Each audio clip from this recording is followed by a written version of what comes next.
Hi everybody, today I'm going to get into doing another DIY project, and that is to add an SMA antenna onto a Sennheiser G3 or G4 mic pack or receiver. Doesn't matter, transmitter, receiver, it's pretty much the same mod. And what this will do is, one, it makes the antenna easy to replace. Two, you can use it on an antenna system or a directional antenna. And three, it will improve the reliability, the range of the unit, at least a little bit. My estimation is probably from some side-by-side tests, probably about 10%, maybe a little bit better. But you know, if you're hanging on the edge, going through a couple walls, or you've got a little bit more distance than expected, that 10% can mean the difference between yes, you've got sound and no, you don't. So I think this is a pretty worthwhile mod. So let's get right into it. And a couple of things I'm going to do in this. I know there are a couple other videos out there.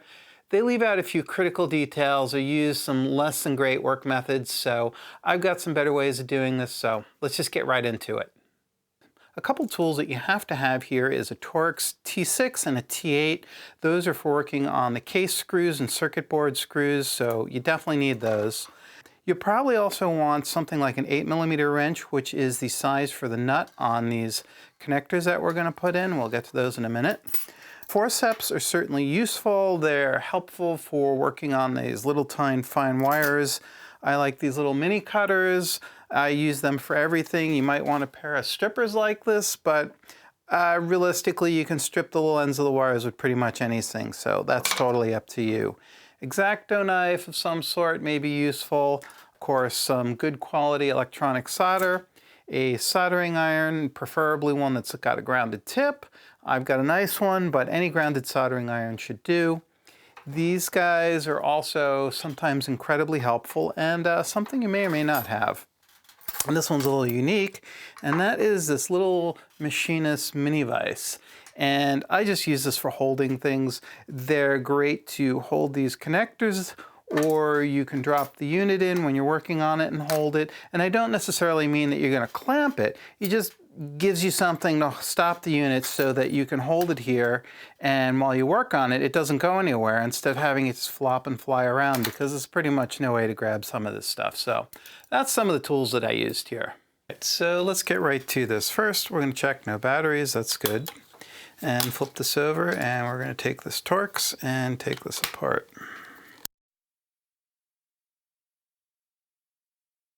So these screws are all the same. You don't have to worry about mixing them up. And before I did that, I should have taken this door off. So this thing here is just a pin, and there's nothing holding it in except a little tab here. So if you take something small like the tip of this, you can just push it right out, and that gets that out of the way. Anyway, we'll pick this up, flip it over again, and we're going to open this up. There's no surprises here in taking this apart. It just comes apart. And inside we've got 3 more screws to take out. 2 are little guys, 1 big one. This is the same as the other ones, no worries there. These screws are little threaded ones, coarse threaded ones. So they're not too hard to mix up. We're going to gently remove this. And the reason we're doing that is it makes unsoldering this a little bit easier in the next step. Now we're just going to wiggle gently.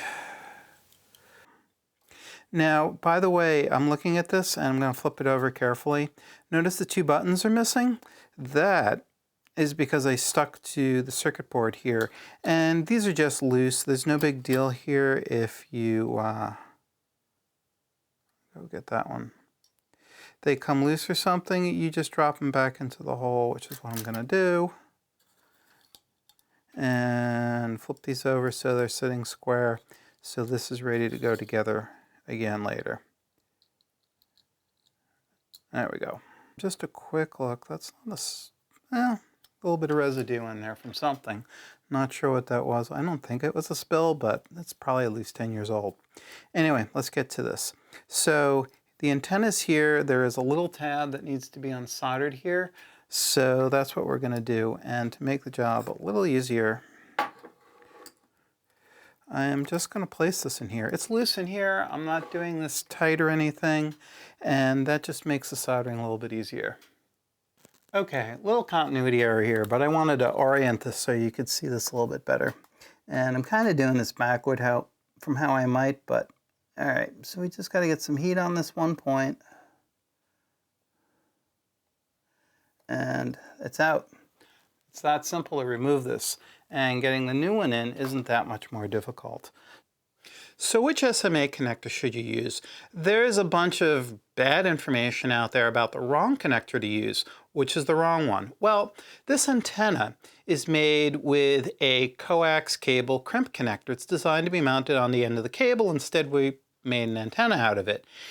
And what you see people doing is putting this thing on a grinder or a sander, or cutting it off, all kinds of silly craziness to use the wrong connector and do a lot of extra work when they could use the right connector, and that's a chassis mount. Slightly more expensive, about $1 more maybe, but you'll find that you eliminate a lot of work. You take the danger out of this, and it's a much easier connector to work with. For example, with this, they're always worried about soldering the wire into the pin and then assembling it. This, the pin just sticks out. It's a regular hole for soldering a wire into. Simple. Saved a bunch of time there and no endangering your fingers in any of this. So check this out. Using a chassis mount connector is the right connector for the job. Fine for making antennas, not for doing this mod. Let's get a connector ready for use. We need to trim it down so it fits into the cavity that's actually inside the body of the transmitters and receivers. And it's kind of a loose fit. It doesn't have to be super precise, but we definitely have to cut it down on 3 sides ideally. I'm using my mini machinist vise again to hold the connector. There's a flat side on it, and I'm gently clamping in here, firm enough to keep the connector from going flying, but not so tight that I damage the threads. We're going to cut off 2 opposite sides in parallel and the 3rd side in perpendicular. A gentle amount of pressure and let the tool do the work. So I think a part of this mod that's almost become like urban legend or something crazy is wire. All kinds of crazy stuff is going on. People are looking for exotic types of steel wire and this and that, and they'll get steel wire and then they'll put heat shrink tubing over it. And no, folks, we don't have to get that crazy. See this? This is a piece of plain old stranded, I think it's about 22 or 23 gauge wire that came out of this. This is some audio / control signal hookup wire. It's shielded, 2 conductors, twisted pair with a drain. I buy it in 1,000-foot spools, and I just pulled a little piece out of a scrap, and that's it. It works fine. We just have to go about 1/2 inch or 3/4 of an inch. We're not doing anything crazy. So keep it simple here. You just need some plain old simple small gauge wire that the wire itself will fit through the hole in the circuit board when you solder it in, ideally, and goes into the little connector, and that's somewhere in that 22, 23, 24 gauge, and that'll work perfect. Trust me, don't have to go crazy on this one. Let's go do it. Let's solder the connector up. We're going to strip about 1/8 of an inch, 3 millimeters off the end of our chosen regular scrap piece of wire here, and solder it up nice and easy. And we're going to trim it to a length of, maybe about 3/4 of an inch. That's about 2 centimeters or so. It doesn't have to be super precise. You just don't want it being too short, obviously. And if it's too long, it's just going to make a mess in trying to install it. So somewhere between 1/2 and 3/4 of an inch is just right. And look at how I'm going to strip the other end of the wire off. We're going to tin the end of the wire so that it'll be ready to go and solder up onto the board. It's also helpful to preform the wire, and the very least thing that you need to do is bend the tip over so that it's going to fit into the PC board when you solder it in. I've sometimes experimented with folding the full curve, but you can also do that after the fact once you've soldered it in, so either way you do it really doesn't matter as long as you've got this basic shape here so that it fits into the case properly, and you're not going to have to wrestle around with it once you try and actually assemble it. All right, one more time. This is just so hard to do for the camera and at the same time. Let's get some heat on here. Come on. Heat. There we go, push it through. All right, we got to grab on that, and that's it. That's all it took. So I wasn't totally thrilled with my first attempt, so I rebent the wire, and this time I resoldered it and actually got the wire completely through the hole. Much sturdier joint, and once I had it through the hole, I actually touched it up and put just a tiny little drop more solder on the other side to make sure that I had this wire really soldered in there and I didn't have a cold joint or anything. And one here, get it roughly into place, so that now when we bring this over, check all our buttons are in place, we're good. It pretty much just laid right in there. We just have to push this back a little bit. And we got a little more. And quick visual check to make sure that we're not shorting anything out in here. Everything looks good. I know I melted the insulation back a little bit, but reality is if we had to put a drop of insulating material in there, we could. Next is we'll bring over the top. Actually, we got to put these screws back in.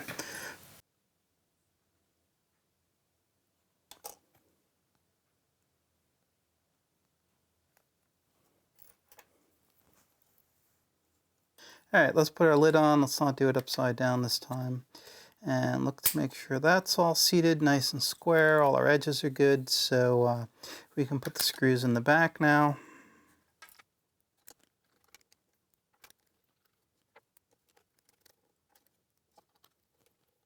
Putting the bottom on, we just have to line these two guys up and slip the pin in. Which of course is always twice as hard to do when you're trying to do this video. That's it, it's locked in place, and now we got to put the nut on. So I'm going to use a drop of Loctite on there. You could also use a drop of nail polish, but Loctite is the better material to use, but in an emergency, the other will do. And we're just going to put a tiny little drop on here. There we go.